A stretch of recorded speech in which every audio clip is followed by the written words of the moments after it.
Welcome to the Courthouse Cultural Center. I'm Nancy Turrell, the Executive Director, CEO, whatever else you'd like to call me, of Martin Arts, and we are here and have been here for 30 plus years, offering exhibitions for the benefit of our community. We are also so pleased to, on this once a month evening, to bring music into the visual arts world and have us all celebrate both of those things. I would like to say a note about this show. This is the high school juried art show. We have been doing this show since 1987 in this community. We have quite a long legacy of supporting and encouraging the visual arts students in this community through this exhibition. As you can see, awards were given. There's all kinds of ribbons, and then awards, certificates. One of the cool things we do with this show is a purchase award program. So people like our superintendent of schools and some of our county commissioners and the director of the Elliott Museum, they buy a piece every year from a student. So in many cases, it may be the first time a student has had a piece of work purchased, and it becomes part of a permanent collection. So at the end of the exhibition, it goes to that location and is on display and building up that student's, self-esteem and professional resume should they consider going into visual arts as a career. So we have some really notable alumni, not the least of which Jennifer, who you just saw poke her head in. Jennifer is our senior programs manager, and she was in the high school juried art show when she was in high school. So I just really love to see how the alumni from the early years are paying it forward, either by being artists today or being in our creative sector and our creative world and volunteering and giving back to the community. So it's my favorite show of the year. You might be able to tell that. But I think it's just such a great community service. And as you can see, we don't let them get away with just creating the piece of visual work. We ask them to tell us and give us a statement about the work they've created. So I encourage you to come back and read the statements. They're often very insightful as to what is in the minds of the young people as they're creating these works and how they see the world. So I encourage you to come back and spend some time reading the statements. And speaking of young people, we have a great group for you here tonight, all members of the Treasure Coast Youth Symphony who are going to perform for you. I know it will be a treat, and I see the founder of the Youth Symphony, Mr. Enyart, is here, so thank you for being here this evening. Dr. John.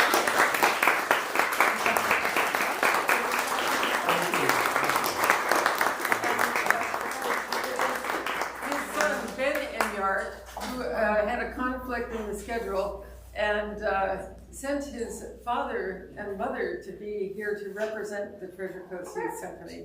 So it couldn't be better. We're so thrilled to have both of them here. Lovingly known as Dr. John.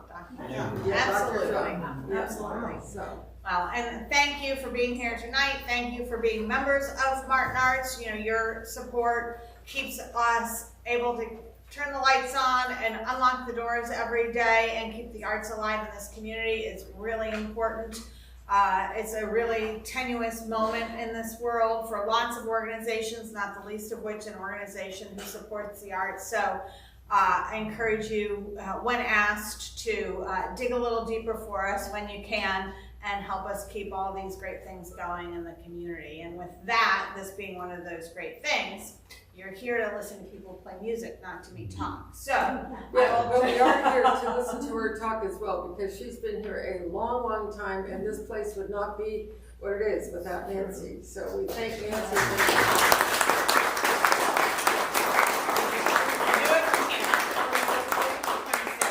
26 years. Oh, wow. So this is a long-standing commitment, and we are greatly appreciative of that. And we've been working side by side for a good percentage of that time. Absolutely. And it was about 10 years ago that we started these concerts, and now occur every single month without a break. We even have the schedule for the summer. We have Kara Ravashieri, who is an incredible virtuoso flutist. She's just finished her freshman year at the Juilliard School, so she's in June. Then we have a big celebration of Martin County, which is turning 100 this year. So we're having a centennial celebration in July, and along with that, the birthday of our nation. And then in August, we have an entirely different program with Michael Farrow, who was wasn't he a Corbin winner? He was a Ron Corbin. For those who've been in Martin County for a while, Mr. Corbin was the director of the Martin County Opus program, which is Outstanding People United to Sing. So it's their choral program.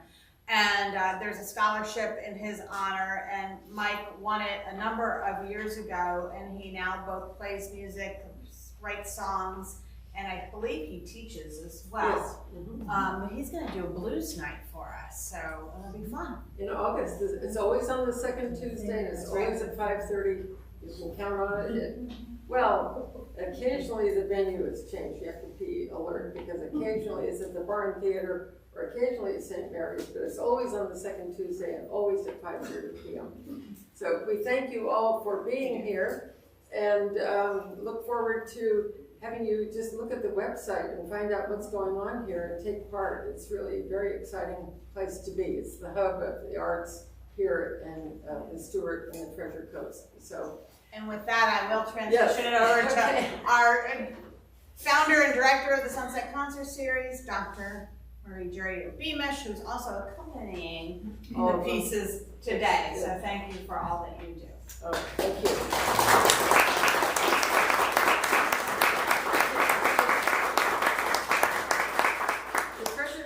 Symphony accepts students of all ages up through high school, and the youngest one is going to be performing first. Are you the youngest member of the Treasure Coast Youth Symphony? No. Almost the youngest though, right? Aren't you 12? Yeah.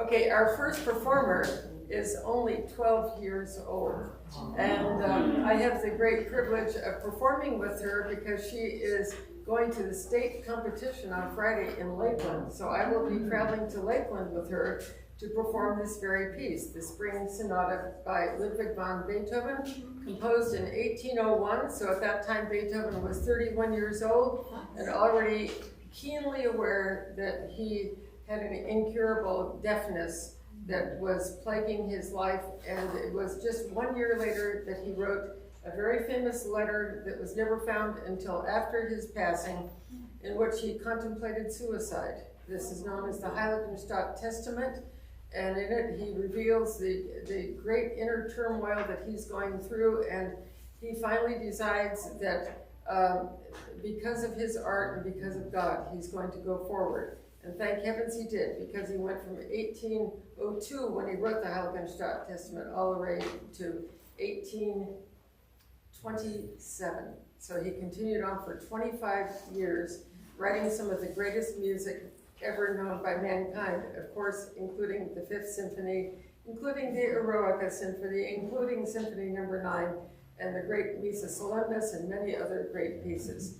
So this is the Spring Sonata, and it is not nicknamed by Beethoven. It was something that a publisher put on afterwards, always for the purpose of selling. And it's very aptly put, however, because Beethoven wrote a pastoral symphony later, Symphony No. 6, which is also in the key of F major, and it has a lot of the similar feelings. So Karen is going to be performing the first movement of the Spring Sonata, and she is a student of Ben Inyard. Karen?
wonderful way to start the program.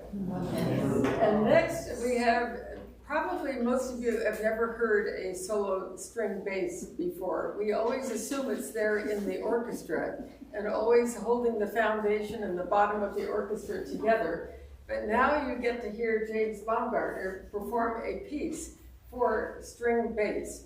He is going to be playing a part of a suite originally written for viola da gamba, which is a kind of a relative of the cello, but it has 6 strings. And this is adapted for the string bass, which has 4 strings, and everything is all different about it, except for the fact that it has 4 strings. It's one out, a big string instrument, and you don't exactly hold it like a cello, as you can see. So there's a lot to get together here. And in these suites that Bach composed, they are like the Bible of string repertoire, both for the cello and for the violin, and adapted, of course, for the viola and all the string instruments. And even the flutes come in and want to play these suites as well. And the suite is a collection of dances which were typical of the Baroque era, and he is going to play one movement which is called the Bourree. And the Bourree always has a feeling of being in 4 as opposed to being in 3. And it's kind of a lively dance. And James is finishing the 8th grade, is that right? Finishing the 8th grade at Lincoln Park Academy. And of course, most of you know him as a pianist and have heard him play here several times on piano. So this is a first. All right, do you need to tune?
There's a few concertos for string bass also, so maybe at some point we can hear one of those concertos before you go on to college.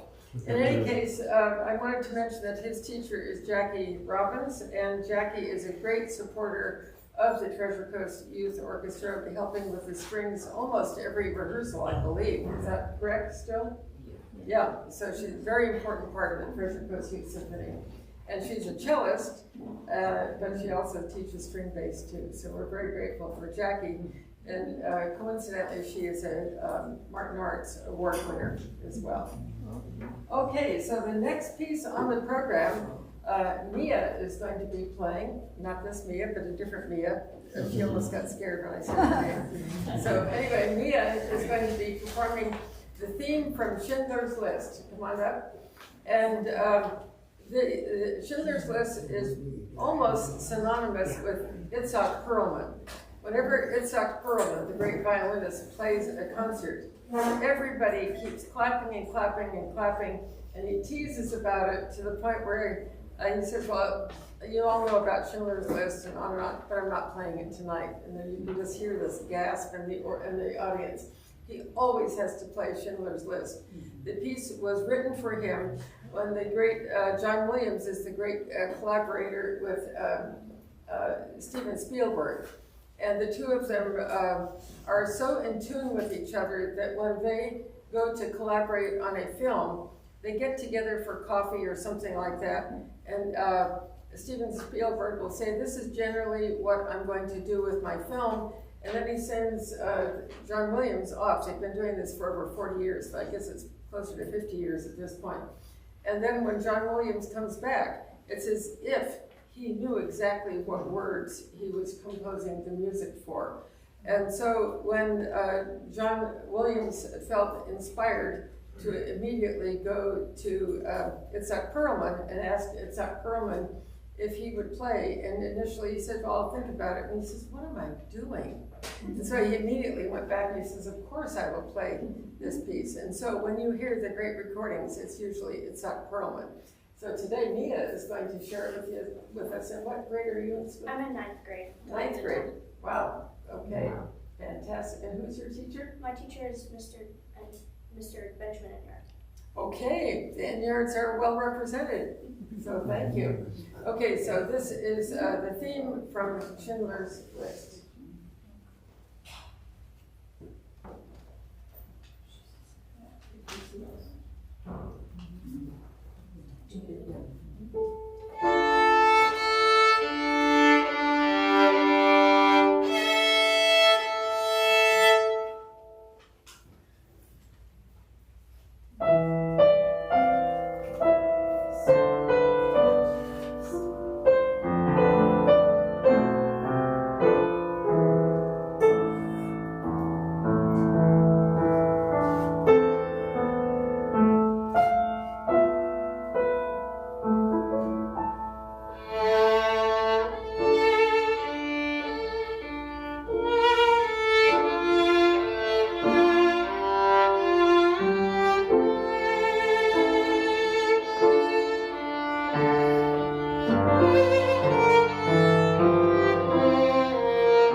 gift to her uncle who passed on a couple weeks ago. I'm sure that he would have loved to have been here to have heard. Very touching. Okay, next we have a flute. So Sophia Chen happens to be a student of mine. Has been playing the flute for a little bit less than 3 years. And she is just finishing the 9th grade at Martin County High School. And she has been very active, involved in competitions. And just recently performed at Palm Beach County Music Teachers Association with a big program. And then she wanted to do the piece that she is playing for you today is a brand new piece that she's learned in less than 2 weeks. So she's going to play the first movement of the Burton Sonatina. When we talked about new repertoire, of course, she's very excited to try something new. So this is the first movement of a Sonatina by Eldin Burton. You probably don't know him for anything else. He was a student at the Juilliard School in the mid-40s. And he was a very good friend of a famous flutist of the time, and his name was Samuel Barron. And so this piece was written for Samuel Barron when they were both students. So it's a beautiful, beautiful piece. It's about the only thing I know that he ever wrote, and yet it's one of those gems of the repertoire, and certainly a gorgeous piece for the flute.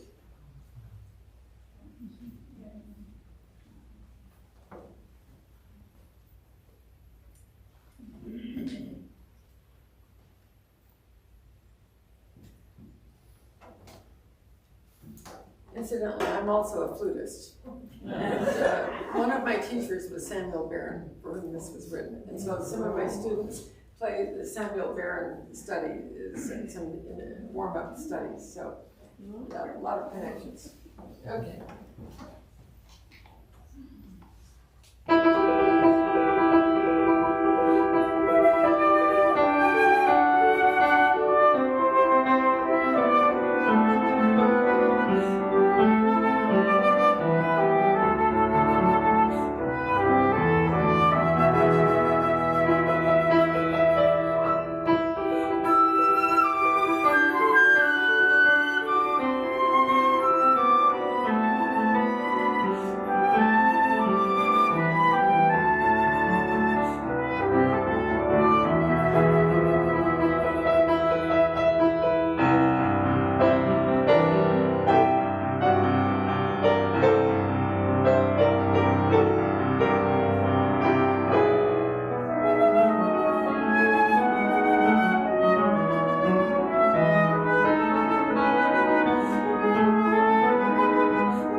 not able to play because he and his family they all have COVID right now. I found that out last night. And so they are not here today. You will hear Sophia play one of her other pieces from the competition to end up and fill in for Magnus. So now we have Giselle, and Giselle and I have performed several times together in competitions and at Lincoln Park Academy, and she's just finishing the 11th grade and now getting ready to apply to colleges very soon. So by December 1st, not very long away, how many days? So I know that once you get to this point, Leila, as a junior, it's not long before you've got to get those applications in, so she'll have a busy summer. So she's going to play the Praeludium and Allegro, and this is by Fritz Kreisler, who loved to write music in the style of. And so he wrote many pieces that were like imitating other composers. So Praeludium is a style of piece that was written in the Baroque period, like a prelude. And this one is carried to romantic heights and very energetic and passionate and all of that. And then it has Allegro, which really means fast and joyous. So it's in the manner of a Baroque piece, but written by the great Fritz Kreisler, who was an amazing violinist, composer, and a pianist as well. So, Giselle. Do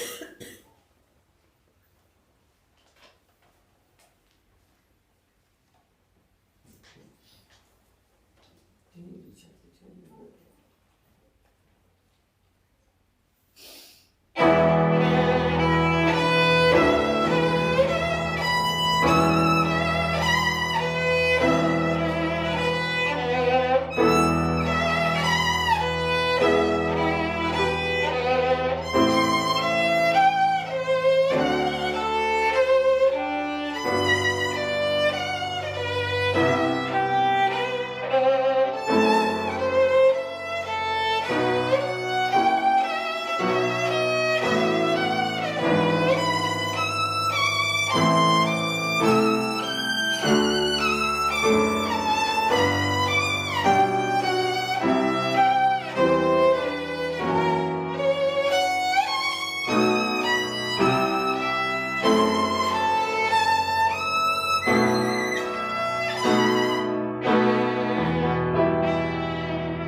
Youth Orchestra, and she has been a student of Dr. John for how many years?